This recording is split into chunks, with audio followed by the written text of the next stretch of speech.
హరిశ్రీ గణపతియే నమః. అవిఘ్నమస్తు శ్రీ గురుభ్యో నమః.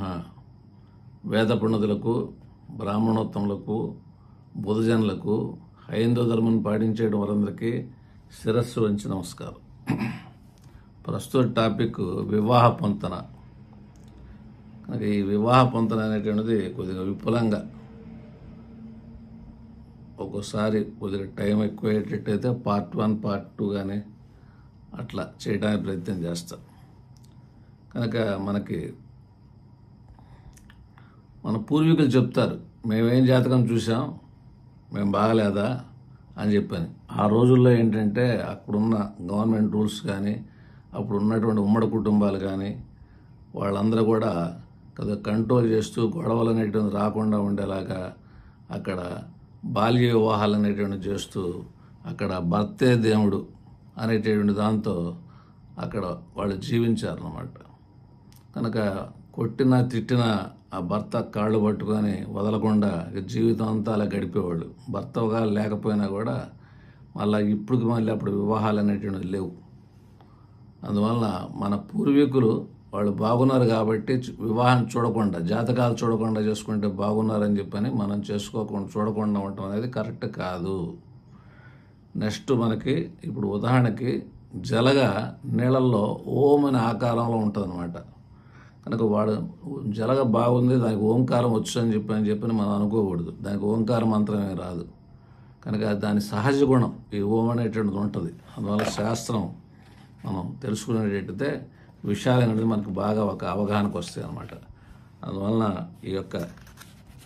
ఈ స్త్రీ పురుషుల కలయిక అంటే వివాహ పొంతన అనేటటువంటిది ఉద్వాహం అని చెప్పబడుతున్న వివాహం అన్ని సంస్కారాల కన్నా కూడా కొద్దిగా గొప్పది. ఎందుకంటే లోక కళ్యాణం జరగాలంటే 18 మంది ఋషీశ్వరులు లోక కళ్యాణం కొరకు మేమే శాస్త్రం చెప్తున్నాం, దీన్ని అనుసరించి లాభం పొందండి అని చెప్పారన్నమాట. అందువలన మనం పరిపూర్ణంగా తెలుసుకునేటట్టయితే మనం ఎక్కువగా న్యాయం చేయగలం అన్నమాట. అందువలన పొంతన కంటే కూడా జాత చక్రాలు అనేటటువంటి ముఖ్యం అన్నమాట. ముందు ఆయన విపులంగా మీకు చెప్తాం. కనుక ఈ ఉద్వాహం చెప్పబడుతున్న వివాహం అన్ని సంస్కారాల కన్నా శ్రేష్టమైంది. మానవ జీవితానికి ఒక పరివర్తనం. అలాంటి వివాహం ఆర్షి దృష్టి యందు 5 విధాలుగా ఉంది. 1 బ్రహ్మము, 2 గాంధర్వము, 3 పైశాచము, 4 రాక్షసము, 5 అహర్చ్యము. పురుషుడిని ప్రకృతిని సంయోగింపజేయుటను, ప్రపంచ ధర్మాన్ని నిర్వహించుట మహత్తర సంస్కార ప్రయోజనం. ప్రకృతియు పురుషుడు వాస్తవమందు ఒక్కరే, కానీ వాటిని కలియజేయుట ప్రపంచ ధర్మం. అందువలన జ్యోతిష్ శాస్త్రం, సాముద్రిక శాస్త్రం, నీతి శాస్త్రం, కామశాస్త్రం, మనుశాస్త్రం, హస్తరేఖా శాస్త్రం, నిమిత్త శాస్త్రం మొదలగు వాటి సహాయంతో వివాహం విజయకరమగునని ఆత్మజ్ఞానులైనటువంటి మహర్షులు చెప్పబడి ఉన్నారు. అందువలన వివాహ కాలం ముందు జాతక పొంతన ముఖ్యంగా పరిశీలించవలెను. ఇది సముదాయానికి కూడా చాలా శ్రేయస్కరము, అంటే సమాజానికి కూడా. కానీ మన దేశమందు వివాహ ఆలోచనలన్నీ అయిన తర్వాత జాతక పొంతన చూస్తారు. అది చాలా తప్పు. జాతక పొంతన యందు జ్యోతిషులు చాలా శ్రద్ధతో చూడవలెను. శాస్త్రం గ్రహించుట చాలదు, శాస్త్ర అర్థము తెలుసుకుని చెప్పవలెను. జాతక పొంతన యందు పొంతనలకు అధిక ప్రాధాన్యత ఇవ్వకూడదు. పాప సౌమ్యం, గణన, దశాసంధి మొదలగు వాటికి ప్రాధాన్యత ఇవ్వవలెను. పొంతనలు సరిపోయినంత మాత్రాన జాతకం ఐక్యం ఉన్నదని చెప్పుట సరికాదు. ఒక జాతకం మనం చూసినప్పుడు ఆ వ్యక్తి జాతకమునందలి చంద్రస్థానము, గ్రహస్థితి, నక్షత్రం మొదలగు వాటిని బట్టి ఉంటుంది. చంద్రస్థితి వలన జాతకం పూర్ణం కాదు. జాతకమందు గ్రహములకు ముఖ్య స్థానం ఉన్నది. చంద్రునికి బలహీనత, అనిష్ట స్థాన స్థితి ఉన్నడలా ఆ జాతకం అంత యోగ్యత గల జాతకం కాదు. 2 జాతకాల పరిశీలనలో ఒక జాతకంలో సంతాన యోగం లేనిడలా 2వ జాతకంలో సంతాన యోగం ఉండవలెను. ఒక జాతకం దరిద్ర జాతకమైనడలా 2వ జాతకం ధన జాతకమై ఉండవలెను. ఒక జాతకం రోగ జాతకమైనడలా 2వ జాతకం ఆరోగ్య జాతకమై ఉండవలను. ఎందుకంటే హాస్పిటల్కి తీసుకెళ్లాలంటే ఆరోగ్యం ఉంటే అప్పుడు హాస్పిటల్కి తీసుకెళ్తాడు ఆ భార్యని. ఇట్లా ఐక్యత అనేటువంటిది చూడాలి. మృతి స్థాన దోషములు అనిష్ట గ్రహములు రెండింటిలో సమానంగా ఉన్నవాని జాతకం చూసి వివాహం చేయవలను. భార్యాభర్తల ఇద్దరిలో ఎవరి జాతకాలతో దోషం ఎక్కువ ఉంటాయో ఆ రెండే వాళ్ళకి ఆరోగ్యాలు అనేటువంటి కొద్దిగా తగ్గుముఖంలో ఉంటాయి, ట్యాబ్లెట్ పడే సిచ్యువేషన్స్ ఉంటాయి. రెండు జాతకాలు పర్ఫెక్ట్గా ఒకేలాగా ఉండవు. ఒక జాతచక్రంలో అయినా సరే దోషాలు ఎక్కువ ఉన్నటువంటి జాతకంలో మనకి వాళ్ళకంటే కూడా దోషాలు లేనటువంటి దోషాలు ఎక్కువ ఉన్నటువంటి వాళ్ళ జాతకం కంటే దోషాలు లేని వాళ్ళకే హెల్త్ పాయింట్ ఆఫ్ వ్యూలో ప్రాబ్లమ్స్ వస్తాయి. రెండు భాగ్యజాతములైన ఎడల సందేహం లేకుండా జాతకం ఐక్యం చేయొచ్చు. పొంతనకు ముందు ఒక్కొక్క జాతకం వేరువేరుగా చూడాలి. పొంతన కలిపి చూడటం కాదు, వేరువేరుగా చూడాలి. ఆయుర్బలం ఎలా ఉంది, మహారోగాలు ఏమైనా ఉన్నాయా, అపమృత్యుకరమైనటువంటి యోగాలు ఉన్నాయా అని పరిశీలించాలి. వివాహ విషయములందు అనేక పొంతనలు చెప్పబడి ఉన్నవి. అందులో 10 పొంతనలకు ఎక్కువ ప్రాముఖ్యత ఉన్నది. ఈ 10లో 2 పొంతనలను పూర్తిగా వర్జించవలెను. 1 రాశి పొంతన, 2 రాశి అధిపతి పొంతన, 3 వశ్య పొంతన, 4 మహేంద్ర పొంతన, 5 గణ పొంతన, 6 యోని పొంతన, 7 దిన పొంతన, 8 స్త్రీ దీర్ఘం, 9 మధ్యమ రజ్జు, 10 వేధించే నక్షత్రాలు అన్నమాట. ఈ 2 దోష ప్రథమమైనందున వాటిని పూర్తిగా వర్జించవలను. పొంతన విభాగమందు ఘటనా గుణం 2 విధములు. అందులో అగూఢమని 12 విధముల, గూఢమని 8 విధాలు ఉన్నాయి. అగూఢ పొంతనలు అంటే ఏంటంటే 1 రాశి, రాశ్యాధిపతి, వశ్యం, గణం, మహేంద్ర పొంతన, యోని పొంతన, దిన పొంతన, మధ్యమ రజ్జు, వేద పొంతన, స్త్రీ దీర్ఘం, గ్రహ సౌమ్యం, దశా సంధి. ఈ 12 కూడా గూఢ పొంతనలు అన్నమాట. 1 దృష్టి, 2 మనస్సు, 3 రేఖ, 4 దేహ, 5 స్థానము జాతి, 6 విద్యా వినయ పొంతన, 7 ద్రవ్య శిక్షా పొంతన, 8 నృతి పొంతన. ఇవి గూఢ పొంతనలు అన్నమాట, కనపడినటువంటిది. నెక్స్ట్ ఇంకా మొత్తం పొంతనలు అనేటటువంటి 52 చెప్పారు. ఒక్కొక్క ఋషీశ్వరులు కూడా ఒక్కొక్కళ్ళు ఒక్కొక్క రకంగా చెప్పారు అన్నమాట. కొన్ని ఏది ముఖ్యం కాదని. ఎందుకంటే జ్యోతిషంలో ఏంటంటే మీమాంస అని చెప్పని ఒకళ్ళు చెప్పిన దానికి కొద్ది తేడా ఉంటాయి. అది బుద్ధిశక్తిది. మాంస శస్సులతో చెప్పేది కాదు ఈ శాస్త్రం. బుద్ధిశక్తి, గణిత సామర్థ్యం, జ్ఞాపక శక్తి, బుద్ధిశక్తి ఉండి కొద్దిగా ఆలోచించి యోచనతో చెప్పేటైతే అప్పుడు అవి మంచి రిజల్ట్స్ అనేటివి వస్తాయి అన్నమాట. ఈ వివాహ పొంతన స్త్రీ పురుషుల అనుకూలం. స్త్రీ పురుషులు జన్మ నక్షత్రం చూచి వాటి అన్యోన్య యోచన ఉన్నదా లేదా మొదలగు విషయములు చింతించిన అనంతరమే వివాహం చేయవలెను. లేనెడల వివాహం చేసిన అన్యోన్యం ఏచుంచి పుత్ర, ఐశ్వర్య, దీర్ఘాయుషు మొదలగు గుణములు ఉండవు. అందువలన స్త్రీ పురుషుల అన్యోన్య పొంతన చింతించ క్రమం చెబుతున్నాను. 1 రాశి పొంతన, అది స్త్రీ పురుషుల జన్మరాశి నుండి చూడవలెను. రాశ్యాధిపతి పొంతన, ఇది జన్మరాశ్యాధిపతుల గూర్చి, ఆ రాశి అధిపతుల గురించి చూడాలి. 3 నక్షత్ర పొంతన, 4 జాతి పొంతన, నక్షత్రాన్ని అనుసరించి ఉన్న జాతులతో ఈ పొంతన చూడవలెను. 5 యోని పొంతన, 6 గణ పొంతన, 7 ఋషి పొంతన, 8 పక్షి పొంతన, 9 మృగ పొంతన, 10 వేద దోషము, 11 భూత పొంతన, 12 వయస్సు పొంతన, 13 అష్టగోరుగు పొంతన, 14 మనప్పొంతన, 15 రజ్జు పొంతన. ఇట్లా ఈ 15 కూడా కొద్దిగా అతి ముఖ్యంగా చెప్పారన్నమాట. పై ఉన్న పొంతనలందు రాశి పొంతన మొదట చెప్పుచున్నాను. దాని గురించి సర్వసిద్ధి అనే గ్రంథమునందు ఇలా చెప్పబడి ఉందన్నమాట. ఏమిటంటే పొంతన చింతన యందు స్త్రీకే ప్రాముఖ్యత. అందువలన కన్య జన్మించిన జన్మరాశి నుండి 2, 3, 4, 5, 6 రాశి జన్మించిన పురుషుని వర్జించవలను, అంటే వదిలివేయవలను. కన్య జన్మించిన రాశి నుంచి 2, 3, 4, 5, 6 రాశిలో జన్మించేటట్టయితే పురుషుడు వర్జించవలను. ఇద్దరిది ఒకే రాశి అయినడలా దోషం లేదు. ఒకే నక్షత్రము కారాదు. ఒకే రాశి యందు 2 నక్షత్రములు రావచ్చు. 7 మొదలుకొని 12 రాశుల వరకు ఉన్న పురుషుడిని స్వీకరించవచ్చు. అంటే 7, 8, 9, 10, 11 రాశులు, 12 రాశులు. స్త్రీ జన్మరాశి నుంచి 7వ రాశి, 8వ రాశి, 9వ రాశి, 10వ రాశి, 11వ రాశి, 12వ రాశి స్వీకరించవచ్చు, శుభమని చెప్పారు. మేష, మిథున, సింహ, తుల, ధనురు, కుంభ ఈ పురుష రాశి యందు జన్మించిన స్త్రీ దాని 6, 8 రాశి యందు జన్మించిన పురుషుని మధ్యమంగా స్వీకరించవచ్చు. వృషభ, కర్కాటక, కన్య, వృశ్చిక, మకర, మీన ఈ స్త్రీ రాశులందు జన్మించిన స్త్రీ వాటి 6వ రాశి యందు జన్మించిన పురుషుని వర్జించవలెను. దాని 8వ రాశి యందు జన్మించిన పురుషుని స్వీకరించవచ్చు. ఇది సర్వసిద్ధి గ్రంథకర్త యొక్క అభిప్రాయము. వధువు జన్మరాశి నుండి 2వ రాశి యందు వరుడు జన్మించిన ద్రవ్యనాశం అంటే ఆర్థిక లోటు. కానీ జాతక చక్రంలో ఆర్థిక బలం కనుక ఉండేటైతే, ధనస్థానికి శుభగ్రహ దృశ్యాదాలు ఉండేటైతే, ధనలాభాధిపతులకి మనకి పరస్పర కేంద్రం ఉన్న ధనాధిపతి లాభం, లాభాధిపతి ధనంలో ఉన్న, ధనలాభాధిపతి కలిసినా దాన్ని కోటేశ్వర యోగం అంటాం. కాబట్టి 2వ రాశి మనకి ఒకవేళ చేయాల్సిన పరిస్థితి వచ్చినప్పుడు జాతక చక్రాలు ఆర్థిక పుష్టి ఉంటే మనం తీసుకోవచ్చు. 5వ రాశి యందు జన్మించిన ఎడల పుత్రనాశం నష్టం కలుగును. అందువల్ల అమ్మాయి రాశి నుంచి 5వ రాశి అనేటటువంటిది మనం చూడబోయేటప్పుడు అంటే ఇప్పుడు మనకి 5వ రాశిలో తేడా ఉంటే పోలియో డ్రాప్స్ చేసుకోండి, మెదడువాపు మందులు వేసుకోండి, సంతానం సంబంధించిన విషయాల్లో 12 ఏళ్ల దాకా కొద్దిగా జాగ్రత్తగా పెంచండి అని చెప్పాలన్నమాట. అంటే ఇప్పుడు పుత్రకారకుడు అనేటువంటి గురువు ఎలా ఉన్నాడు, పుత్ర స్థానాధిపతి ఎలా ఉన్నాడు, ఆ కుజుడు పాపగ్రహాలు పంచమ స్థానంలో ఏమన్నా సంబంధం అనేటువంటిది ఉందా, పంచమ భావం అనేటటువంటిది షష్టాష్టమయాలు ఏమైనా ఉన్నదా, ఏమైనా జాగ్రత్తగా పరిశీలించితే అప్పుడు 5వ రాశి అనేటటువంటిది మనం స్వీకరించవచ్చు అనమాట. 6వ రాశి యందు జన్మించిన దుఃఖం, ఆపద, వియోగం మొదలైనవి కలుగును.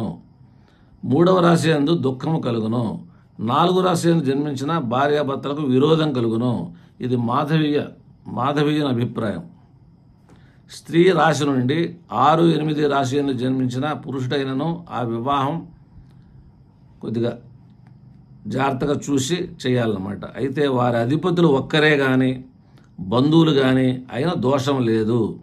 స్త్రీ పురుష జాతములందు వశ్యపొంతన ఉండవలెను, భేదం లేకుండా. అట్లా ఉన్నట్టయితే 6, 8 రాశుల్లో జన్మించిన పురుషుడు దోషప్రదుడు కాదు.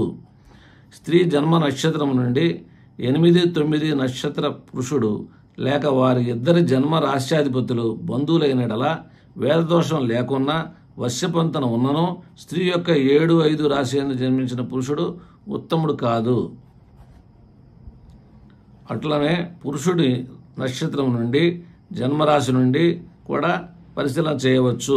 స్త్రీ పురుషుల రాశ్యాధిపతులు పరస్పరం శత్రువులైన ఎడల 7వ రాశి యందు జన్మించిన రాశి నుండి 6, 8లో జన్మించిన పురుషుడు విరహం కానీ వైరం కానీ అపాయాలు కానీ కలుగుతాయి అన్నమాట. స్త్రీ జన్మరాశికి 2, 12లో జన్మించిన పురుషుడు ఫైనాన్షియల్గా కొన్ని ప్రాబ్లమ్స్ అనేటువంటి ఫేస్ చేస్తాడు. 2వ రాశితోనే కొద్దిగా ఎక్కువగా ఫేస్ చేస్తాడు 12 కంటే. 5వ ఇంట జన్మించిన పురుషుడు అంటే ఆమె రాశి నుంచి 5వ ఇంట జన్మించిన పురుషుడు సంతాన కష్టం అనేటువంటి ఉంది. కాబట్టి మనం చెక్ చేసేటప్పుడు ఏంటంటే స్త్రీకి చంద్రకుజులు రాశి నవాంశంలో స్త్రీ రాశుల్లో ఉండేటైతే యూట్రస్ ఆ యొక్క రిప్రొడక్టివ్ పార్ట్స్ బాగుంటేని అర్థం అనమాట. అట్లాగే పురుషుడికి రవిశుక్కులు అనేటటువంటిది రాశిలో నవాంశలో పురుష రాశిలో ఉంటే అప్పుడు అతనికి స్పెరం మొటిలిటీ బాగుంటుందని చెప్పి మనకు అర్థం అవుతుంది అనమాట. అందువల్ల పంచమ రాశిని చేసేటప్పుడు మనం పుత్రకారకుడు, పుత్రస్థానాధిపతి, పుత్రభావము ఇవన్నీ చూసుకోవాలి. నెక్స్ట్ స్పెరం మొటిలిటీ, యూట్రస్ సంబంధించినటువంటి విషయాలు కూడా బాగున్నాయో చూసుకోవాలి. ఏది 5వ ఇంటి పురుషుడిని మనం పెళ్లి చేసేటప్పుడు.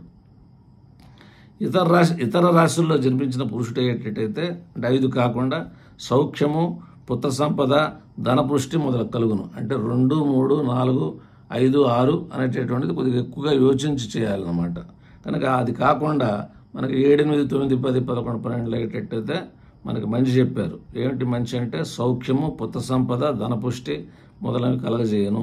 ఇద్దరు రాష్ట్రాధిపతులు అన్యోన్య శత్రువులైనడలా వేదదోషం సంభవించినడలా 2, 5, 6, 8, 12 రాశులను జన్మించిన ఆ దోషఫలం వెంటనే అనుభవిస్తారు. ఈ ఇద్దరు రాశాధిపతులు ఒక్కరే కానీ బంధువులు కానీ అయినడలా ఈ దోషం అనుభవించరు. అంటే వృషభానికి తుల వశ్యపంతం ఉంది, మేషానికి వృశ్చికం వశ్యపంతం ఉంది, ధనుస్సుకి మీన వశ్యపంతం ఉంది, మకర కుంభాలకు కూడా వశ్యపంతం అనేది ఉందన్నమాట. అందువల్ల ఇప్పుడు శని కుజులు శత్రువులు అవుతారు. కానీ మేషరాశికి శని సంబంధం అనేటటువంటిది కొద్దిగా శత్రుత్వం తక్కువ. వృశ్చిక రాశికి శని సంబంధం కొద్దిగా దోషం అనేటువంటిది ఉంటుంది అనమాట. స్త్రీ నక్షత్రం మందు పురుష నక్షత్రం ముందు స్త్రీ జన్మించుట, ఈ ఇద్దరు రాశి వృషభ, సింహ, కన్య, వృశ్చిక ఈ అపుత్ర రాశులు అవుట ఉన్న స్త్రీ యొక్క జన్మరాశికి 5వ రాశి యందు జన్మించిన పురుషుని వివాహం చేసినట్లా నిశ్చయంగా సంతాన కష్టం కలుగును. సంతానం కొద్దిగా ఎక్కువ ఆలోచించాలి. లగ్నము చంద్రుడు వృషభ, సింహ, కన్య, వృశ్చికములందు ఉండుట, ఆ రాశులు అంశయందు ఉండుట, ఈ యోగం స్త్రీ పురుషుల జాతకములందు ఉన్నడలా పుత్రలాభం చాలా ప్రయాసం అని చెప్పాలి. అది అపుత్ర రాశులు కాబట్టి ఆడపిల్లలు కలగడానికి అవకాశం ఉంది. నెక్స్ట్ ఏను పొందుతున్నాను. రాశులు 4 భాగాలుగా విభజిస్తున్నాను. వాటిలో పక్షి యోని, సరీనృపయోని, పశు యోని, నరయోని ఇట్లా 4 భాగాలు ఉంటాయి. మకరం, మేనం పక్షి యోని, కర్కాటకం వృశ్చికం సరీనృపయోని, మేష వృషభ సింహ మకరం పశు యోని, మిథున కన్య తుల ధనస్సు కుంభం మనుష్య యోని, మకర పూర్వార్ధం పశు యోని, ఉత్తరార్ధం పక్షి యోని. ఈ మనం అర్థం చేసుకోవాలి. పై చెప్పిన యోనులందు స్త్రీ పురుషుల జన్మరాశి ఒకే యోనిగా రావటం ఉత్తమం. ఒకటి పశు యోని ఒకటి మనుష్య యోని అనేడల అది మధ్యమం.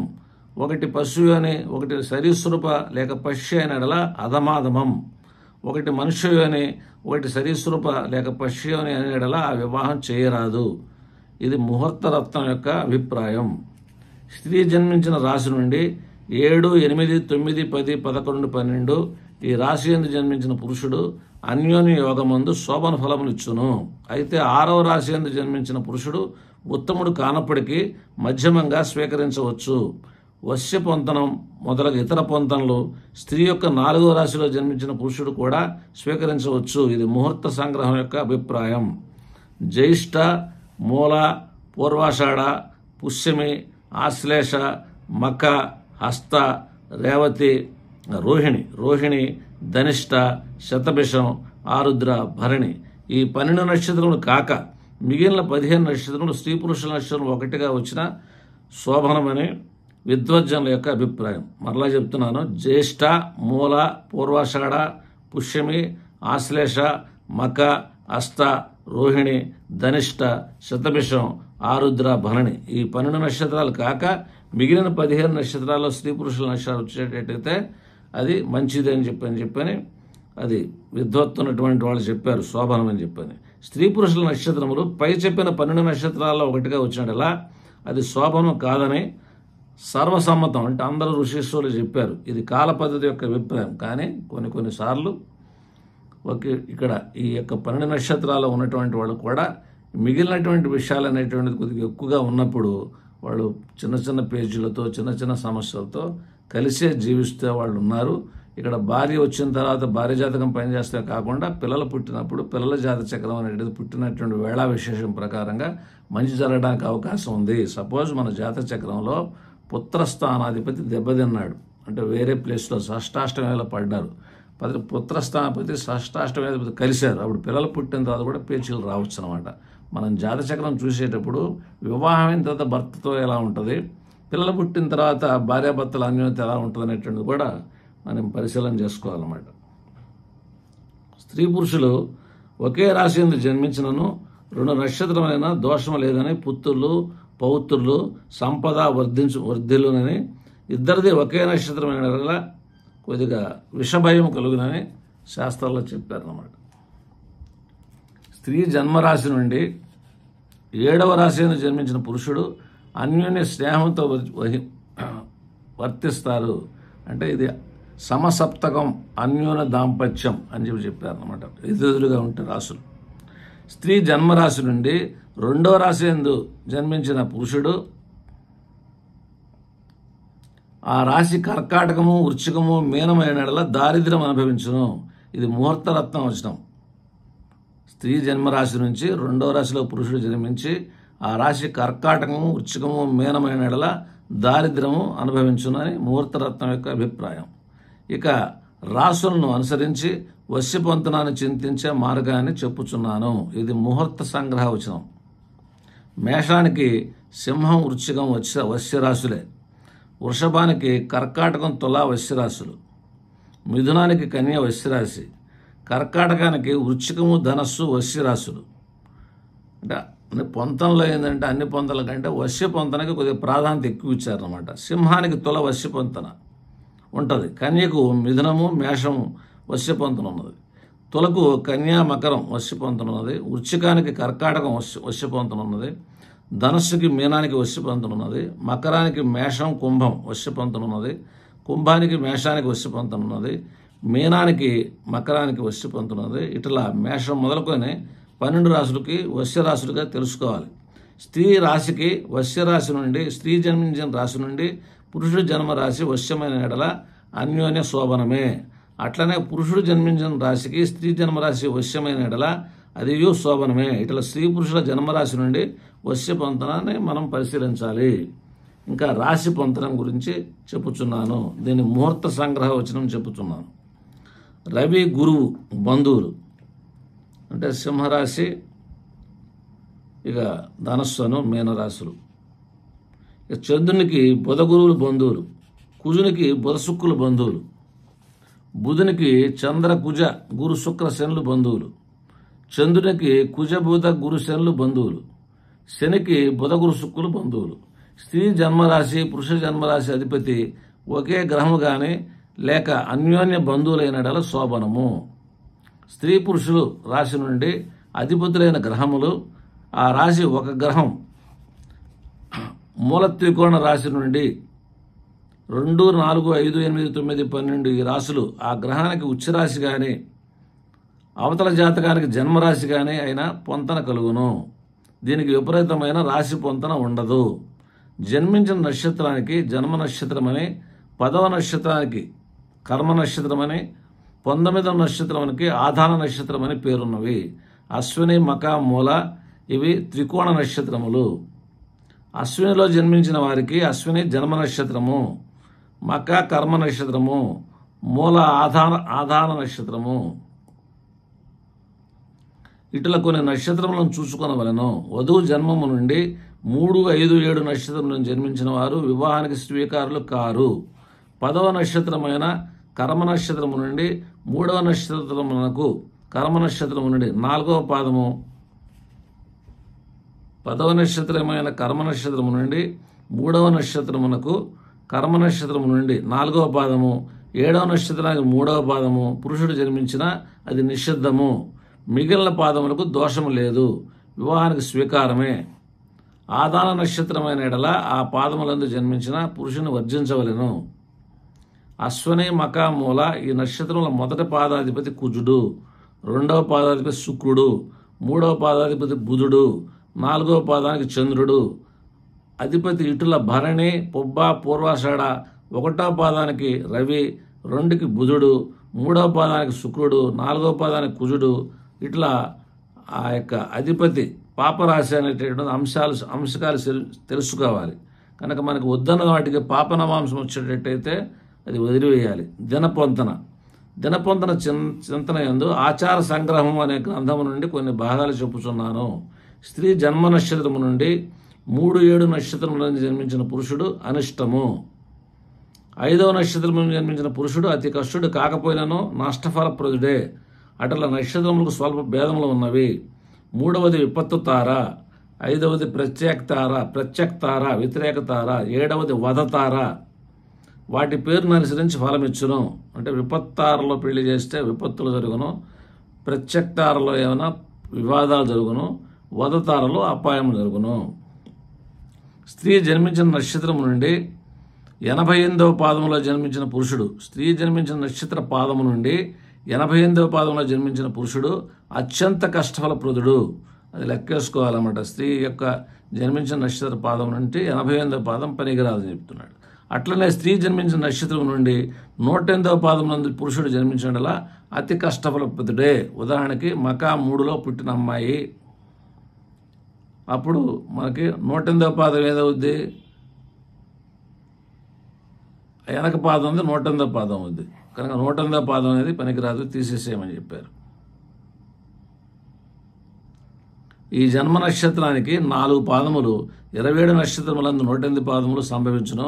నక్షత్రం 4వ భాగం నందు 4వ భాగానికి పాదం అని పేరు అన్నమాట. ఇంకా మహేంద్ర పొంతన ముహూర్తరత్నం అని గ్రంథం నుండి చెప్తున్నాను. స్త్రీ జన్మించినటువంటి నక్షత్రం నుండి 1, 10, 19 యందు 3 నక్షత్రములు, 4, 7, 10 ఈ నక్షత్రములందు పురుషుడు జన్మించిన శోభనమే. అయితే స్త్రీ జన్మ నక్షత్రం నుండి పురుషుని నక్షత్రం దూరంగా రావటం మంచిది. స్త్రీ దీర్ఘము అంటాం అనమాట, పక్కనే రాకుండా.